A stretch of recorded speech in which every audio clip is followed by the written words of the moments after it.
بسم اللہ الرحمن الرحیم. جاوید ہاشمی آفیشل پہ خوش آمدید. میرے بچوں، میرے پاکستانیوں، ہمارے ملک میں روز نئی کہانیاں جنم لیتی ہیں. اگر اس کہانی کو دیکھا جائے تو خبر کچھ نہیں ہوتی، وہ کہانی ہی ہوتی ہے. لیکن چونکہ آج کل یہ سوشل میڈیا کا دور ہے، ہر کہانی میں کہیں نہ کہیں سچائی نکل آتی ہے. اب اس کو روکنے کے لیے ہماری افواج پاکستان کے زرخیز ذہنوں نے یہ پروگرام بنا رکھا تھا کہ ہم نے فائر وال اس ملک میں لگانی ہے، اور اس کو لگانے کے لیے ان کو ویسے تو ضرورت نہیں ہوتی، لیکن پھر بھی ایک عدد وزیر چاہیے تھا جو بیٹھ کے ان کے بہاف پہ جھوٹی کہانیاں بتائے اور خود بھی اقتدار کے مزے لوٹے. مجھے نہیں پتا تھا کہ ہماری آئی ٹی کی جو منسٹر صاحبہ ہیں، میں انڈیا کے آئی ٹی کے منسٹر کے بارے میں تو پڑھا تھا، سوچا تھا کہ ویل کوالیفائڈ آدمی ہے وہ آئی ٹی کے اندر بھی، پر ان کی کچھ نہ کچھ تو ہوگا. یہ بچی جو ہے وہ اتفاق سے کہا جاتا ہے خواجہ عاصم کی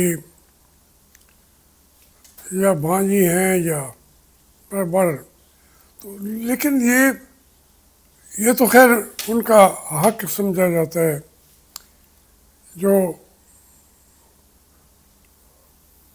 نواز شریف ساری سیٹیں وہ جو مخصوص ہوتی ہیں گھر میں رکھ دیتے ہیں، انہیں کو وزیر بناتے ہیں، انہیں کو ہی. مسلم لیگ کا تو وتیرہ، مسلم لیگ نون کا وتیرہ یہی ہے. اب وہ فائر وال کے بعد جو تباہی آئی ہے پورے پاکستان کے اندر، راستہ بھی نہیں روک سکیں گے. لوگوں نے ابھی سے نکال لیے راستے. جیسے وہ کہتے ہیں کہ جی انہوں نے چلا کے دباؤ ڈال دیا ہے ہمارے سسٹم پہ. بھئی اس سے پہلے تو وہ سسٹم چل رہا تھا، ہم بھی جو ہے وہ یوٹیوب پہ یا اس کے اندر ٹویٹر وغیرہ بھیج رہے تھے، آ رہے تھے. وزیر اعظم وہ اسی کو چلا رہا تھا. اب یہ ایک ان کی اور ایک بے وقوفی ہے. اور جب آپ سچائی پہ پابندی لگا دیتی ہیں تو پھر افواہیں پھیلتی ہیں. میں جیل میں بیٹھا لکھ رہا تھا آج سے 10-12 سال پہلے کہ افواہ جب خوشخبری میں ڈھلنے لگے تو ایسی افواہ کا پھیلنا بھی جیل کی زندگی میں بہت اہمیت کا حامل ہوتا ہے. بعد میں یہاں اکثر افواہیں دم توڑ دیتی ہیں، مگر جب افواہ زوروں پر ہو تو کئی خواب آنکھوں میں سجا لیے جاتے ہیں۔ جیل میں کہیں ساری قوم تو قیدیوں کی طرح افواہوں سے اپنی محرومیوں کا حل تلاش نہیں کرنے لگی؟ خدا کرے ایسا نہ ہو۔ اگر ایسا ہو رہا ہے تو ہم قیدیوں اور جیل کے باہر کی آزاد دنیا میں کیا فرق باقی رہ جائے گا؟ خدا نہ کرے کہ پاکستان کے صوبوں، شہروں اور بستیوں کے لوگ ملک کو جیل سمجھ کر افواہ سازی پر یقین کرنے لگے۔ جب ہر طرف تاریکی اور پابندیاں ہوں تو صرف افواہ سازی کی فیکٹری چلتی ہے۔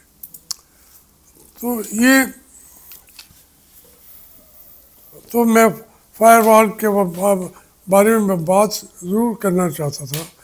در حقیقت سے جو آج کل تو وہ فیض کا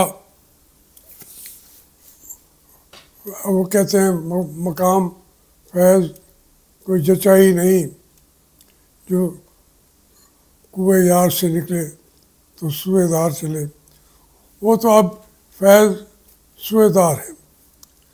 اور میں بھی تھوڑا نہیں کافی خوش ہوں کہ ایک آدمی جو ہے وہ اپنے آپ کو اس ملک کا کرتا دھرتا سمجھتا تھا، وہ عمران خان کے لیے کام نہیں کر رہا تھا۔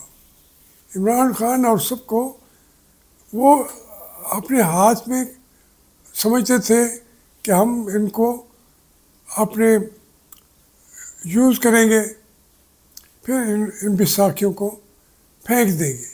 یہی میں عمران خان کو سمجھانے کی کوشش کی تھی۔ بہرحال مجھے تو ایک چیز اللہ کرے وہ نہ ہو، کیونکہ یہ بڑا خطرناک سلسلہ چل پڑا ہے، جنرلوں کی اکاؤنٹیبلٹی۔ جب ان کی اکاؤنٹیبلٹی ہوگی جنرل فیض کی، تو وہ در حقیقت دوسرے لوگوں کو ڈرانے کے لیے کہ بھئی اب کوئی بچے گا نہیں، خبردار، ہوشیار، تو اس کا نتیجہ کیا ہوگا؟ بہت سارے لوگ بیچارے تحریک انصاف والے وہ جیلوں میں پڑے ہوں گے، ان کا کوئی قصور ہو نہ ہو، وہ جیلوں میں انہوں نے جانا ہی جانا ہے۔ جو یہ نظام چل رہا ہے، عمران خان کو میں نے آپ لوگوں کو ہزارہا دفعہ کہا تھا کہ عمران کو اقتدار ملتے ہوئے میں نہیں دیکھ رہا۔ تو کیوں کہہ رہا تھا؟ اچھا، جب عمران کو اقتدار نہیں ملنا تو میں جو جمہوریت کی بات کرتا تھا، لوگوں نے کہا کہ آپ عمران کو اتنا زیادہ سپورٹ کیوں کر رہے ہیں؟ تو میں نے کہا میں اس کے اقتدار مل بھی جائے تو اس میں نے حصہ داری کرنی ہے۔ میں تو کبھی حصہ دار رہا نہیں ہوں۔ جیسے اب میں نے ابھی بتایا، میاں نواز شریف صاحب کو بھی لوگ سمجھتے ہیں کہ ان کو بھی حصہ مل جاتا ہے۔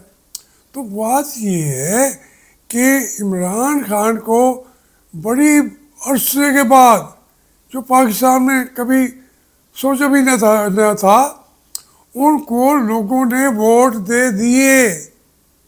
اب ان کی جو مایوسی ہوگی، عمران خان کو بے شک یہ تختہ دار پہ لے آئے، لیکن جو اس قوم کے اندر جو وہ مایوسی کی لہر ہوگی، اس سے میں ڈرتا ہوں۔